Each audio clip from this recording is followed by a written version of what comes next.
Johnny Mac and Jody Mac here with John Bird 365. We appreciate Andrew DeCecco from InsideTheBirds.com jumping in, giving us some thoughts in hour number one. We will appreciate in advance our boy Special Ed Kratz from Sports Illustrated. You're going to join us now in less than 15 minutes. All right, John, we've talked a lot about the safety position with the CJ Gardner-Johnson official introduction in Detroit yesterday and all the things that sprung from that. And the fact that the Eagles signed a safety yesterday, but one that they've already put out info that don't think we're stopping there. There's more safety work to be done. This is a depth signing for the Philadelphia Eagles. I remember Justin Evans and the scouting reports and the facts that I got on him when he was coming out in the draft. Had a decent first year with the Bucks, but then got hurt. His career basically got derailed. He's out of football for 3 years. Comes back, lands with the Saints, doing replacement things for guys like, I don't know, CJ Gardner-Johnson is who we had to step in for. Eagles are really good at taking safeties and bringing them to Philadelphia. Played the slot as well, like CJ. Played in the slot, played safety, sort of that hybrid the Eagles like. The mirrored position, as Jonathan Gannon would like to say it. Look, he's talented. You know, you mentioned he was a second-round pick, and he was a starter as a rookie, started pretty early. And then he started all 10 games in the second season with Tampa Bay.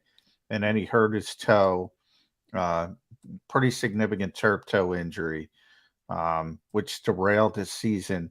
And then as he was coming back, he tore his Achilles, and that was the big injury. And essentially, he wasn't out of football. He's rehabbing the whole time. He's with Tampa. Well, I do think it's important. There is a difference. And like if you're on the street and somebody releases you and you're just working out by yourself, he was trying to come back. Obviously, it didn't work, and he didn't get back on the field until this season with the Saints. And he played 15 games. He played quite a bit. I think he started 4 games. He was a big part of that defense.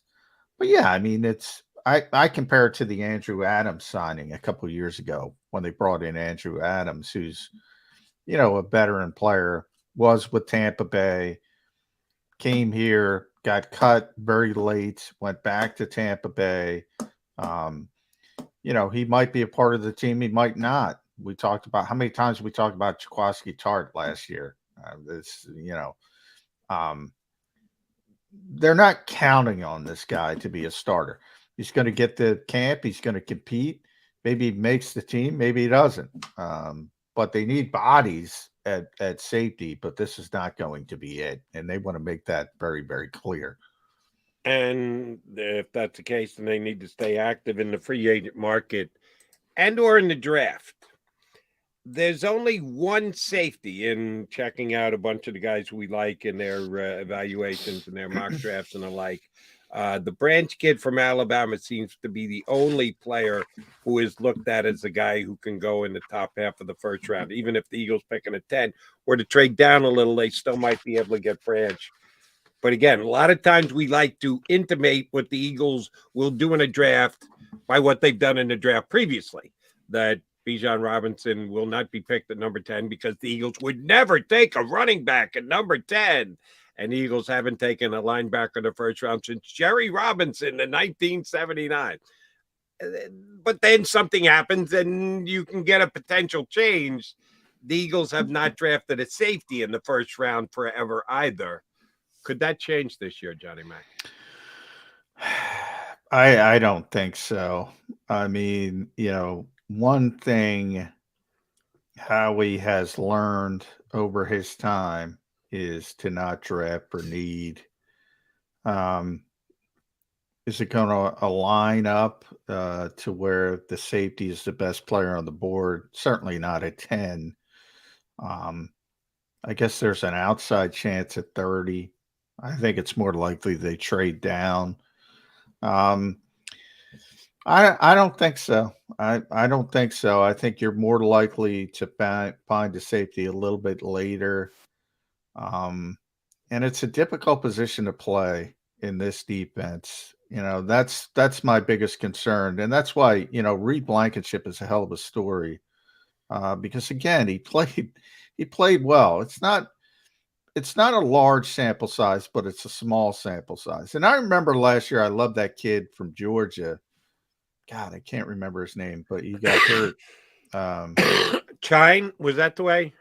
Lewis Seen, yeah. Steen, yeah. Excuse me. And he ended up being a first round pick, late. I think it might have been 32, last pick in the first round.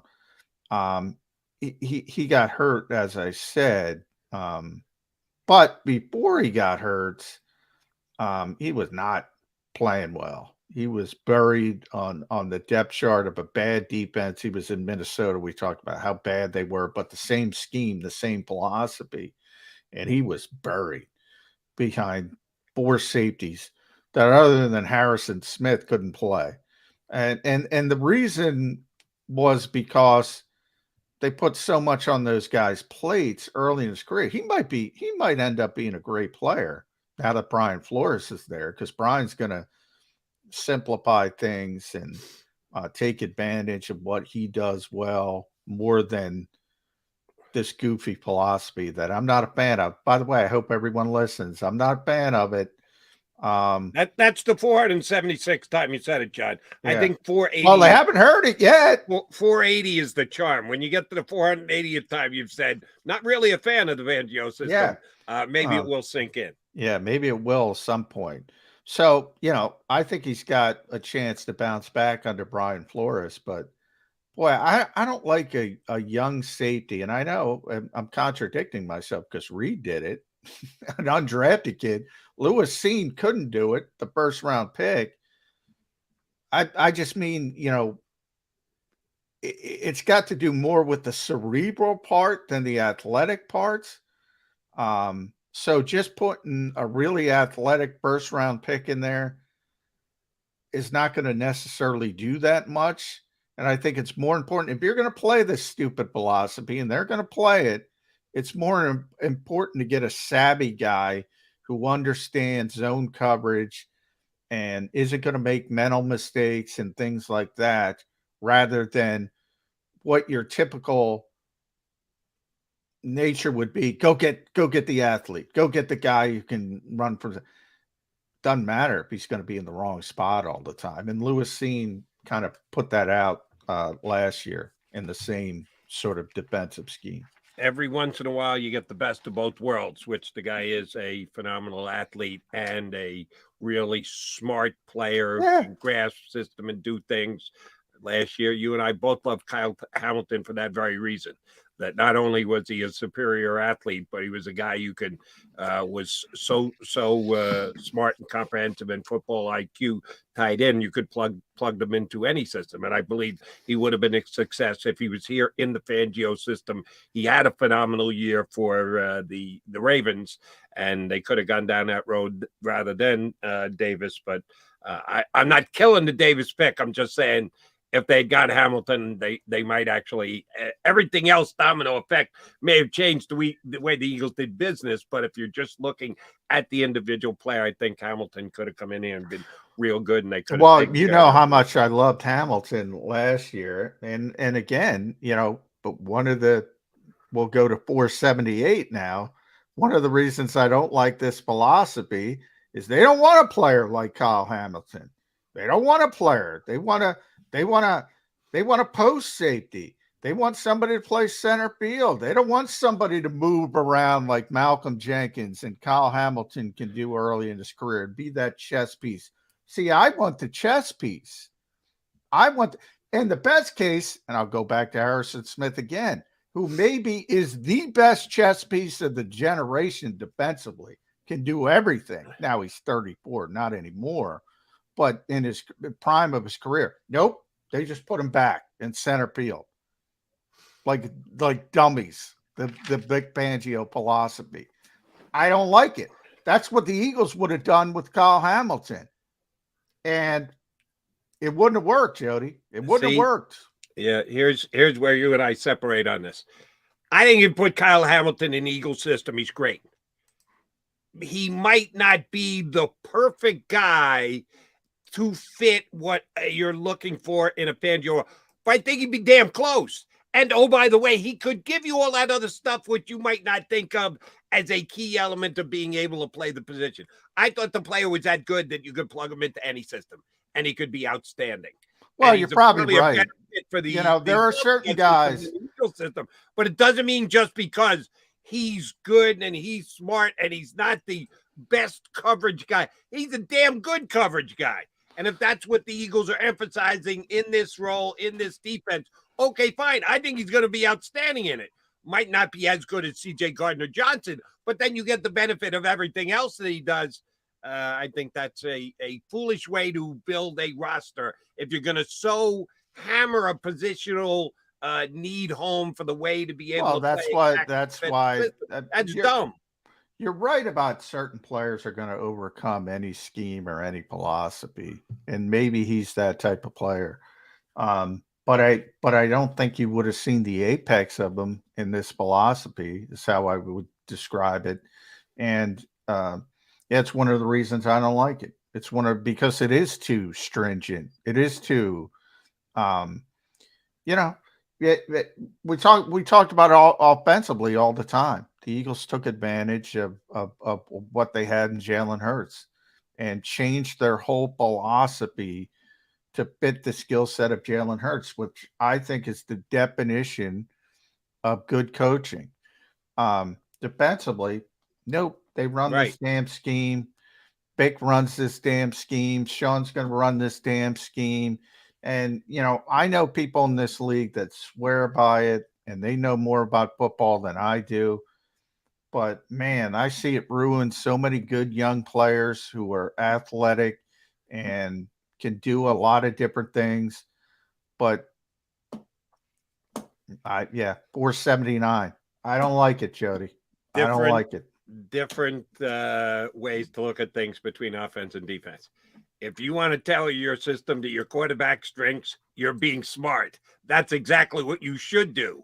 If you're going to tailor your defense or make a decision on a player at the safety position because he does or doesn't fit the system, well, then I think you got to have some flexibility in your system. It's time for you to reevaluate your system that it's so hard and fast that you can't take an uber talented player. Hey, there's people as good in the system. That one of my biggest criticisms of Chip Kelly when he got here, and I now say Chip in a lot of ways was years ahead of his time. But one of my biggest criticisms, and I still stand by it, is he never wanted a quarterback like Tom Brady or Peyton Manning, who could run things at the line of scrimmage, who could do things by themselves. And that, to me, like, if you don't want Tom Brady or Peyton Manning, all right, conversation stops. I don't want any part of you. Mm-hmm. Same thing on the defensive side of the ball. Well, you could say don't build around the safety. Well, for the most part, you're right. But if you get that 1 in a million safety, you get Ronnie Lott, feel free, build around him. Build around him. Defensively, if you get Lawrence Taylor, if you get Reggie White, build around him. Could be a linebacker. You get Bobby Wagner in the prime of his career at a devalued position. No doubt about it. First ballot Hall of Famer. Feel free to accentuate his strengths. Don't give me this bullshit same fucking cookie cutter 13 teams. Sorry, I'm cursing, but I'm allowed on YouTube. Yes, you are. There's 480. I tried to get to 480. Here's the key for me for Chip Kelly. He was just an obnoxious jerk. He had some really good, ahead of his time, bright ideas. There are teams that are still tapping into Chip Kelly in the way he does things on the NFL level. He just came off as such a brash idiot and a jerk and a know-it-all that he wasn't going to last in the NFL. All right, he's John McMullen. I'm Jody McDonald. Quickie timeout. We get the break ahead of time, seeing as we were late earlier. Eddie Kratz is scheduled to join us next. Hopefully we get up in the green room and then here on the air with us. I'm Birds 365.